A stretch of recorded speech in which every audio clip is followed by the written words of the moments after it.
والبلاد وتنجينا بها وإياهم من جميع الأهوال والآفات ومن شر الحياة وشر الممات جوالي الحسنة وقاضي الحاجات. قال المصنف رحمه الله ونفعنا به وبجميع علومه في الدارين آمين. Halaman 60 Matlabun fit tasawuf. Jadi ada dua bab yang kita kainakan pas hendak tamat kitab, hanya dua bab itu kita baca. Bab masalah zakat dan bab masalah bahaji. Jadi itu kita dudiakan, kita dahulukan urusan halaman 60 Matlabun fit tasawuf. Pembahasan masalah tasawuf. Jadi yang perdoain itu 3. Tauhid sudah secara ringkas di kitab sini dibahas. Fikih sudah, tinggal 2 bab lagi kita sisakan. Nah sekarang tasawuf. Tsumma syara'a al-musannifu, halaman 60 lah. Tsumma kemudian syara'a al-musannifu, memasuki musannif di ilmi tasawuf, pada ilmu tasawuf. Al-musaffi, yang membersihkan, lil qulubi, bagi hati. Jadi fungsi belajar tasawuf supaya hati kita bersih dari penyakit-penyakit hati. Wa huwa tajridul qalbi lillah, yaitu membersihi hati semata-mata hanya karena Allah. Ada tujuan lain selain dari semata-mata karena Allah. Wahtiqaru ma siwahu, dan menganggap kada utama, menganggap kada penting yang lain daripada Allah Ta'ala. Nah, jadi membersihi hati dari tujuan selain Allah dan menganggap remeh yang lain daripada Allah Ta'ala. Maksud anggap remeh ini kada mengandak ke dalam hati, itu maksudnya. Nah, kada yang meremehkan tuh kada. Maksudnya kada menganggap, kada mengandak ke dalam hati.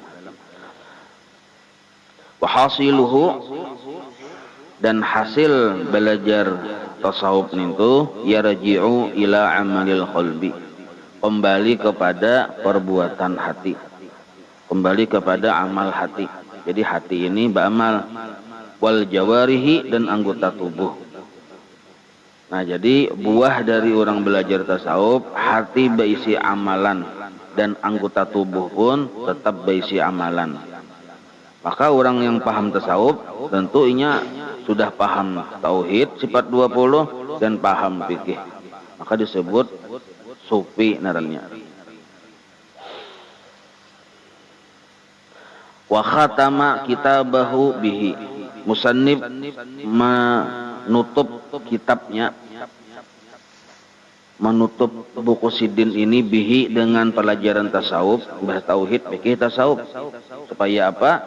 Litakuna, supaya menjadi khatimatul faqihi, akhir dari kesudahan si pengarang kitab ini, tathhira qalbihi, bersih hatinya. Nah ini tawadhunya, maksudnya supaya kita nangkaya itu bersih hati kita. Wa tasfiyati sariratihi, dan cemerlang sirnya. Ada hati, ada sir. Jadi kalaunya sir itu lebih dalam dari hati. Liyalqallaha ta'ala biqalbin salim. Kenapa hati dibersihi roh ini? Supaya kadada banyak penyakit di kita. Liyalqallaha ta'ala biqalbin salim. Itu alasannya supaya kaina bertemu dengan Allah Ta'ala di akhirat biqalbin salim, dengan hati yang selamat. Kadada berisi penyakit hati. Waliqaulihim, dan alasan yang kedua karena menurut para ulama tasawuf, man tafaqqaha, barang siapa paham, belajar, mengerti ilmu fikih, walam yatasawwaf, tapi kada mau belajar ilmu tasawuf, faqad tafassaqa, maka sungguh orang itu fasik di kita. Kenapa disebut fasik? Karena unyaba amal ini ada di hatinya dua macam. Kenapa disebut fasik lah? Pertama, inya mengaku rasa berisi. Yang kedua, inya mengaku rasa kawa. Nah, pengakuan dua macam itu menjadikan orang tersebut fasik sebenarnya. Rasa kawa sembahyang, rasa berisi ini itu segala macam, itu disebut fasik sebenarnya. Kenapa? Karena itu mencuntan haknya Allah Ta'ala. Orang mencuntan terang-terangan disebut fasik sebenarnya. Nah, itu disebut fasik kita. Jadi mun kita paham fikih aja, kada mau belajar tasawuf, itu walaupun ibadah yang digawinya hari-hari, hakikatnya pencuri di atas sajadah aja kita. Nah, maka itu disebut fasik ternyata. Wa man tasawwafa, ada juga orang yang belajar tasawuf aja. Walam yatafaqqah, tapi nya kada mau belajar fikih, faqad tazandaqa, maka orang itu disebut zindik narannya. Sabuko aja kita, jadi orang ini ilmu sabuko. Nah, ujung-ujungnya kada bersembahyangan lagi, menganggap sembahyang itu remeh ya kita. Hanya langsung pelajaran tasawuf aja Bang yang tinggi-tinggi. Karena pelajarannya langsung tinggi, kada ingat lagi yang di bawah. Nah, ninta. Padahal yang di bawah itu yang ma'anaki. Ya kalau petunjuk mengaji itu nanti yang ma'anaki. Wa man tasawwafa. Nah, barang siapa belajar tasawuf dan mau memahami menghayatinya. Wal tafaqqaha, dan mau belajar fikih menghayati dan memahaminya. Faqad tahaqqaqa. Inilah yang bujur-bujur mantap ya kita. Tahaqquq. Arti tahaqquq itu mantap, nahab. Nah. Faqala, maka berkata musannif, wa hifdzul qalbi, dan bermula memelihara hati, minal ma'asi, dari segala maksiat-maksiat hati, as-sadirati, yang timbul, minhu, dari hati itu. Kasiran, ini banyak sebenarnya hukumnya memelihara hati yang dari penyakit-penyakit hati yang banyak itu. Wajibun ala kulli muslimin, hukumnya wajib atas tiap-tiap orang yang Islam. Jadi menjaga hati beribadah supaya jangan riya itu wajib, supaya jangan ujub, jangan sombong, itu hukumnya wajib, supaya jangan ada hiri, dengki, hukumnya wajib. Satu aja penyakit misalnya hiri ada di hati, maka merusak amal ibadah kita tadi. Pinanya kita banyak beribadah, pindah banyak bersangu, sekali sampai di akhirat ada pahalanya. Gara-gara maharagu penyakit hati tadi. Sebigi aja tuh diharagu, apalagi mun sabak nih kita. Gudangnya penyakit hati kita tuh misalnya. Qala sallallahu alaihi wasallam, ala, perhatikanlah ya Nabi. Wa inna fil jasadi mudghah. Di dalam jasad kita ini ada segumpal daging. Jar Nabi inilah, idza saluhat salahal jasadu kulluh. Idza salahat, apabila bagus daging itu, salahal jasadu kulluh, baguslah seluruh anggota tubuh sabarataannya. Jadi bila daging itu bagus, maka tangan, muntung, hidung, anggota tubuh yang lainnya seluruhnya itu jadi bau empat bagus. Nah, wa idza fasadat, apabila daging itu rusak, fasadat rusak kita. Bepira fasadal jasadu kulluh, rusak juga saikungan awak sabarataan, tangan, batis, mata. Nah, ala, perhatikanlah ya Nabi, yang sedaging bulat, yang segumpal daging itu, wahya al qalbu, yaitu hati atau jantung. Rawahul Bukhari wa Muslim. Jadi ini isyarat dari Nabi kita bahwa menjadi dalil bahwa menjaga hati ini hukumnya wajib. Karena yang permulaan dipandang oleh Allah itu hati kita. Kaina hulu Tuhan tuh menimbang banyak baik buruk, berapa kebaikan amal kita ditimbang, berapa keburukan tuh belum lagi ditimbang Tuhan. Dilihat hati dulu. Bila hati sudah memenuhi kriteria bagus, hanyar Tuhan menghitung berapa garang amalnya, Tuhan hendak membalas, mengganjar. Tapi bila hatinya buruk, kada perlu lagi Tuhan dilihati, dihitung-hitung amalnya, sebab jelas sudah amalnya tadi tempat buruk juga. Karena amal yang terbit dari hati yang buruk, tak umpat jadi buruk. Ada beresih je kita.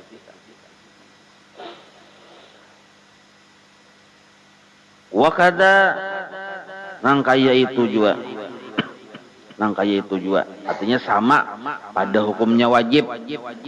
Hibdul a'dha'i, memelihara anggota badan, anggota tubuh, anggota 7 je kita. Mata, telinga, muntung, kemaluan, parut, anggota 7. Kulluha sabadataan tadi, khususan al-a'dha'u sab'atul, khusus anggota 7 al-ati yang kaina akan ada di keruha penjelasannya. Maka hukum menjaga anggota 7 ini, yang khusus ini, fardu ainin. Fardu ain hukumnya. Ada kawa diwakilakan tuh. Ala kulli muslimin, atas tiap orang Islam. Fa inna jami'al a'dha'i, karena seluruh anggota tubuh kaina, tashhadu, nya bersaksi, alaihi, atas orang tersebut, fi arasati yaumil qiyamah, pada di padang mahsyar kaina, di hari kiamat, waktu hari pengadilan dibentangkan. Nah, di situ anggota tubuh kita bersaksi, tangan bersaksi, muntung anu saurang, bapandir saurang, batis pandir saurang, mata pandir saurang, bilisanin, dengan ucapan lisan, talikhin, yang arti talikin ini fasih, jelas kedengaran. Zalikhin, kada terbata-bata, bapandir saurang, maka kada kawa berdusta kita. Itulah yufaddihuhu Allahu bihi ala malain minal khalqi, maka Allah menampakkan seterang-terangnya dengan orang tadi kepada seluruh manusia minal khalqi sabarataan. Jadi tangannya bapandir kadengaran, uli orang banyak sabarataan, batisnya bapandir kadengaran. Nah, ini bagi orang yang belum sampat bertaubat. Amunnya sampat bertaubat, walaupun kejahatannya misal umur 70 tahun nih, udah satu umur 70 tahun tuh gawiannya kada bagusnya. Tapi ada lagi sehari 70 tahun sehari umurnya nih, sehari itunya bertaubat, bujur-bujur bertaubat, lalu meninggal dunia. Maka 70 tahun tadi diganti lawan kebaikan oleh Allah Ta'ala, asal bujur-bujur bertaubat. Dan karena di padang mahsyar itu anggota tubuh yang cagar bersaksi untuk kita yang kada bagus tadi dilupakan oleh Tuhan. Nah, kada ingatnya, tangan kada ingat apa yang pernah kita gawi, batis kada ingat apa yang pernah digawinya, anggota tubuhnya kada ingat lagi. Gara-gara apa? Dilupakan oleh Tuhan. Kenapa Allah melupakan? Katanya sudah bertobat. Jadi pengen madang umur 70 aja bertobat, jadi pas enggak, pas jadi 70 tahun sehari, nah jadi pas sehari itu pas mati ya kalau.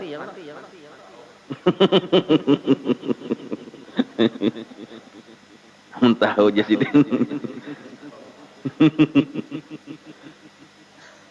Qala Allah Ta'ala yauma tashhadu alaihim. Nah ini dalilnya, dalil bahwa tangan tubuh itu bersaksi. Yauma tashhadu alaihim alsinatuhum wa aydihim wa arjuluhum bima kanu ya'malun. Nah pada hari kena bersaksi atas mereka lidah-lidah mereka. Kada kau ditahan nih bapandir saurang. Wa aydihim, tangan-tangan mereka bapandir saurang. Wa arjuluhum, kaki-kaki mereka bapandir saurang. Bima kanu ya'malun, atas pekerjaan yang mereka dahulu di dunia mereka lakukan. Nah, wa qala Allah Ta'ala, Allah berfirman, al-yawma nakhtimu ala afwahihim. Hari ini ya Tuhan, hatinya hendak bapandir kami tutup pada bawa. Tapi yang kami suruh berpandir, wa tukallimuna aydihim, nah tangan mereka yang berpandir. Wa tashhadu arjuluhum, batis mereka yang bersaksi. Bima kanu yaksibun, dengan pekerjaan dosa yang mereka lakukan bahari. Nah itu. Jadi betul-betul ujar Ibnu Athilah dalam kitab Tajul Arus, betul-betul sekurang-kurangnya sehari semalaman 2 kali. Baisukan lawan kamarian. Baisukan itu yang ditaubati gawian yang malam tadi. Menangis kita, sesali berniat kada hendak mengulangi lagi baampih. Nah, karena kamarian pulang, kayak itu pulang. Napa yang disesali? Yang gawian siang seharian tadi. Nah, jadi pagi-pagi kamarian, isuk-isuk kamarian, seharian samalaman kita dalam bertaubat. Nah, itu maksudnya sekurang-kurangnya tuh. Sekurang-kurangnya. Jangan yang menghadang umur 70 tadi teh. Matlabun fi ma'asil qalbi, pembahasan pada maksiat-maksiat hati. Pamin ma'asil qalbi, di antara maksiat-maksiat hati, berarti banyak maksiat hati ini, cuma di antaranya nah. Asyaqu billahi ta'ala. Syak ini ragu-ragu terhadap Allah Ta'ala. Ai maksud ragu-ragu itu pintangan mana? Fi wujudi dzatihi al-qadimah. Pada zat Allah adakah sidin? Adakah? Nah, adakah? Adakah? Au fi sifatin min sifatihil wajibah lahu ta'ala. Nah, atau kita ragu-ragu sidin ini kawakah? Memberi aku rezeki, kadakah? Kawakah mengabulkan doaku, kadakah? Apa buktinya aku setahun ini bakal berdoa kadakah kabul juga? Nah, ada keraguan-raguan di hati kita. Mendengarkah Tuhan ini dalam doaku, kadakah? Atau jangan-jangan sidin sibuk kada terdengar lagi lawan doaku. Nah, misalnya ragu-ragu itu termasuk dosa ganal di hati itu. Paling ganal dosa nih. Atau kita ragu-ragu terhadap jaminan Allah terhadap rezeki. Itu dosa ganal juga. Model kayak takutan miskin tenah. Takutan Tuhan kada menjamin rezeki kita. Nah, keragu-raguan itu sudah termasuk maksiat hati narnya. Yang kedua wal amnu la bi ijma'. Nah. Jadi ini ragu-ragu ini sudah disepakati para ulama bahwa penyakit hati. Nah, ragu-ragu tadi. Ada bukan ijma lagi. Bukan kesepakatan, bukan hanya kesepakatan lagi, tapi sudah ada dalam Al-Qur'an, sudah ada dalam hadis Rasulullah SAW. Nah, kalau ijma tadi mah perkara yang dalam Al-Qur'an dan hadis itu masih remang-remang kalau diijmakan para ulama. Nah, itu. Wal amnu yang kedua. Yang kedua ini amnu itu ayat adamul khaufi, kada ada rasa takut, kada ada rasa takutan min makrillahi, dari lanjuran Allah Ta'ala. Nah, jadi Allah Ta'ala bisa juga melanjur.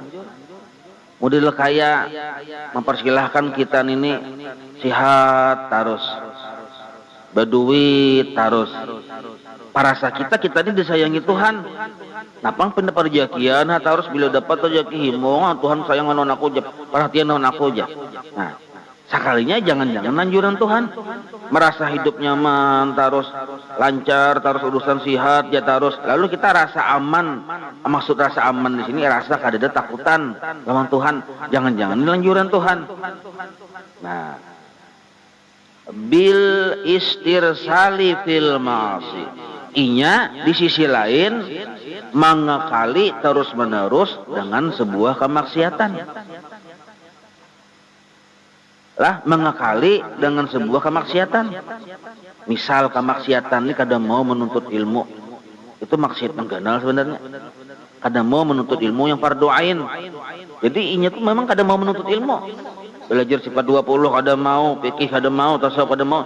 Tapi ma'al ittikali ala rahmah. Inya tadi itikal ini jaka ibarat anunin to baluruk kasih sayang Tuhan di dirinya, ujarnya usaha lancar walaupun aku kada menuntut ilmu nih nah, usaha lancar bini 4 misal.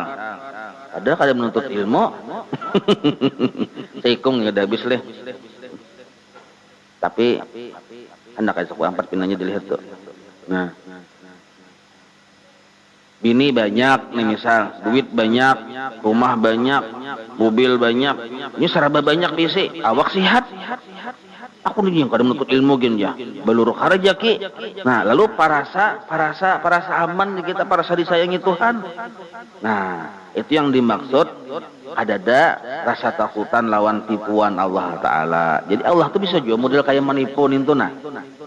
Kayak dilemaki Tuhan, dulu digenali Tuhan, dulu sadang waktunya meninggal dunia takajud, ada sempat bertaubat. Allah Ta'ala, firman Allah Ta'ala, fala ya'manu makrallahi illal qaumul khasirun. Nah, maka janganlah sekali-kali kita rasa aman dari tipuan, dari lanjuran Allah Ta'ala. Bukan kita rasa aman dari lanjuran Allah Ta'ala, maka orang itu termasuk qaumul khasirun, kaum yang rugi ya kita. Lalu kita di mana hendak mengetahui bahwa kita nintu termasuk orang yang dilanjur Tuhan enggak atas nikmat yang banyak di diri kita nih, atau yang termasuk anugerah Allah kah? Sihat anugerah kah, lanjuran kah nih? Duit banyak anugerah kah, lanjuran kah?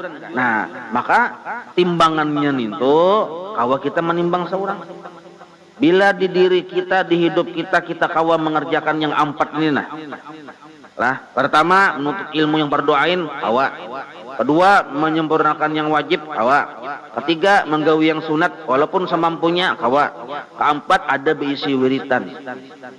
Sehari ini kawa baca selawat 1000 atau 100. Dalam seminggu atau sehari ini kawan memberi makan orang misal. Wiritan benarnya, wiritan yang baik.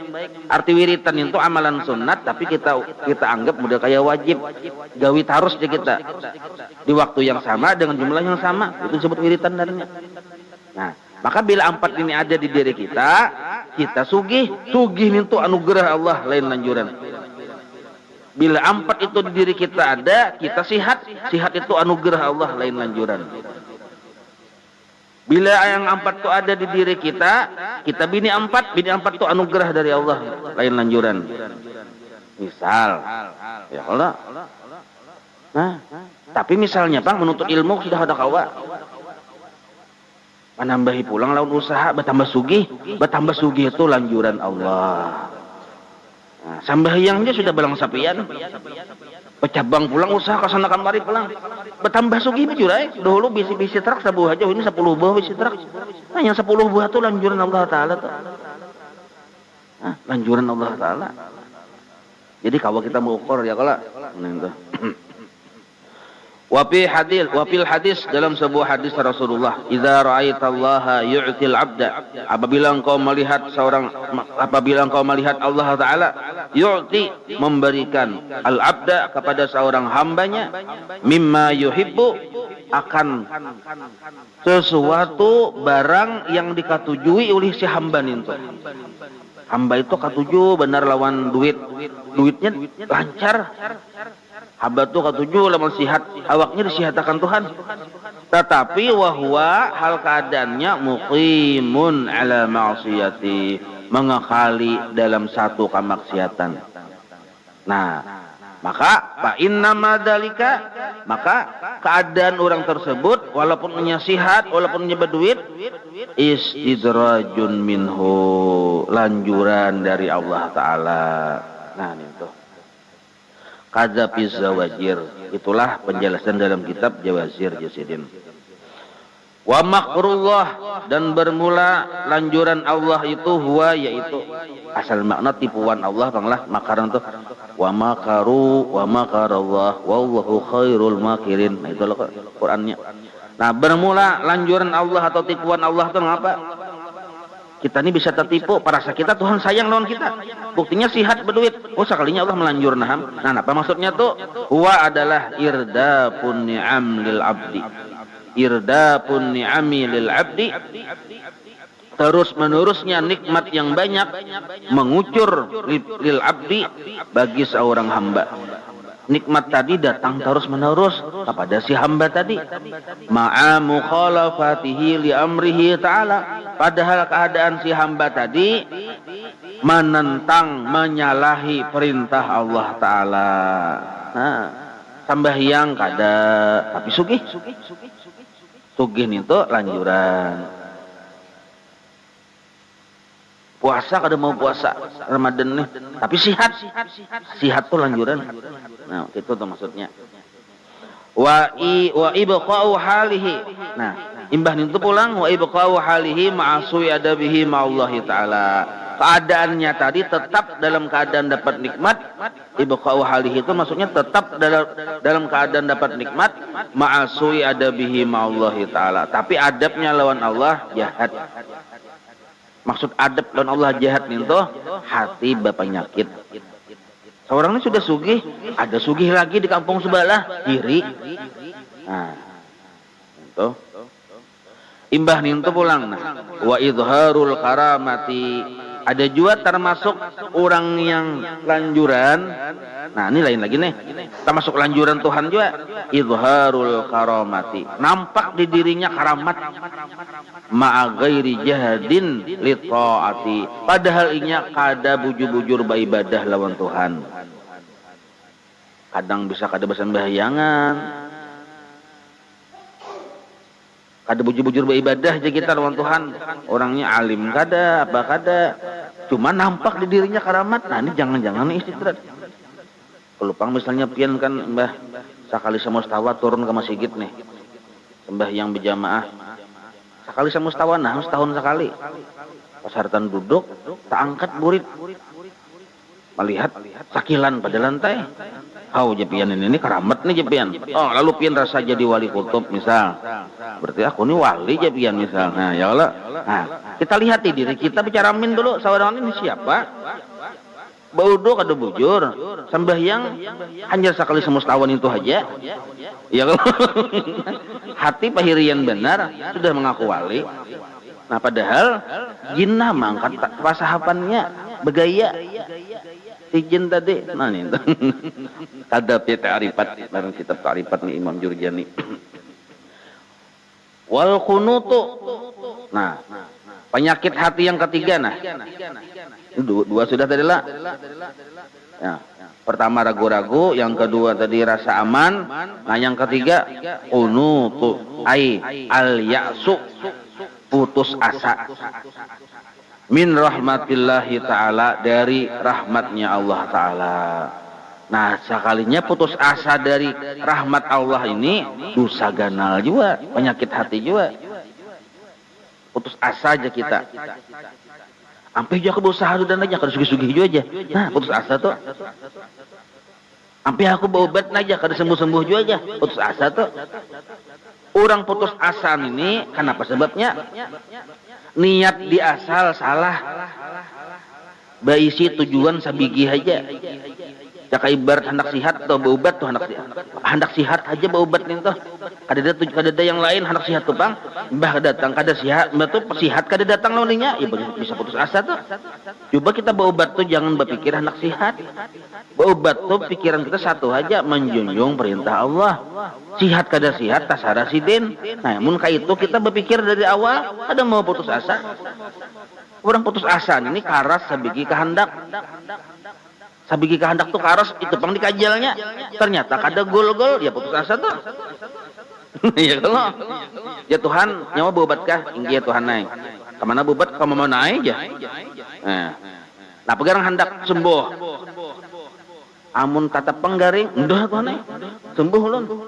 Garing ginlah ya Tuhan. Awas ya pian kada sembuh, muga tak Tuhan ya lah.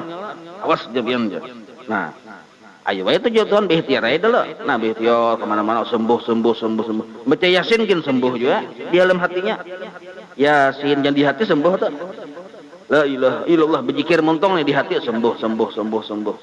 Nah, imbah pak kada sembuh sudah kemana-mana berobat timbul putus asa dari rahmat Allah Taala. Nah, jadi kita supaya jangan ada rasa putus asa, jangan mengaras lawan kehendak di permulaan kita berobat itu. Nah, itu contoh berobat atau contoh berusaha sama itu juga.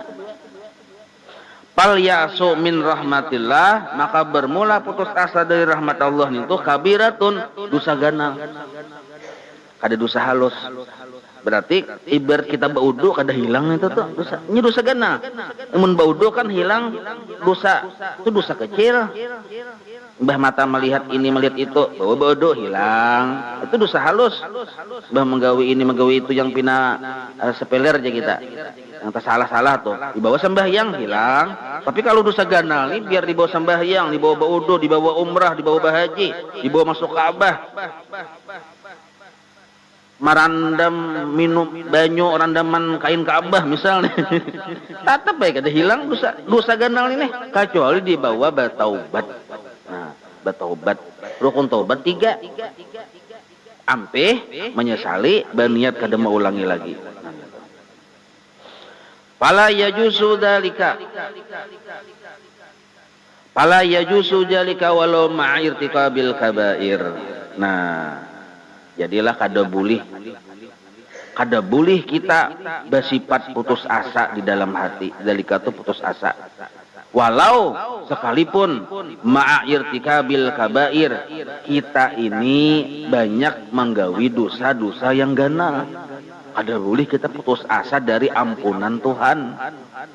Nah, ada jago, ada kalau lagi bertobat, nah masalah tegawi pulang juga cagarnya aja. Putus asa tuh.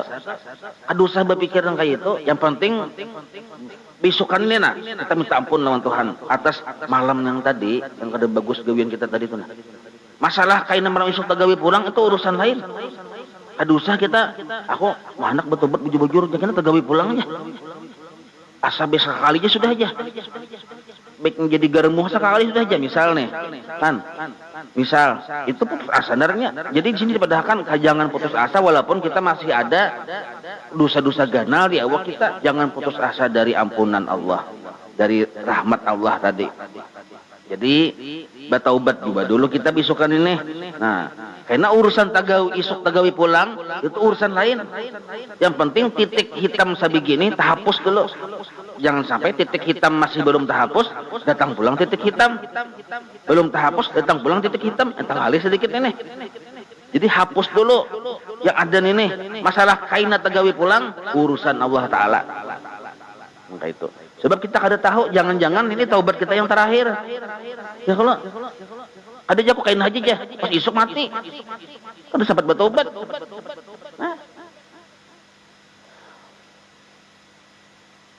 Allah Ta'ala wa man yaqnat.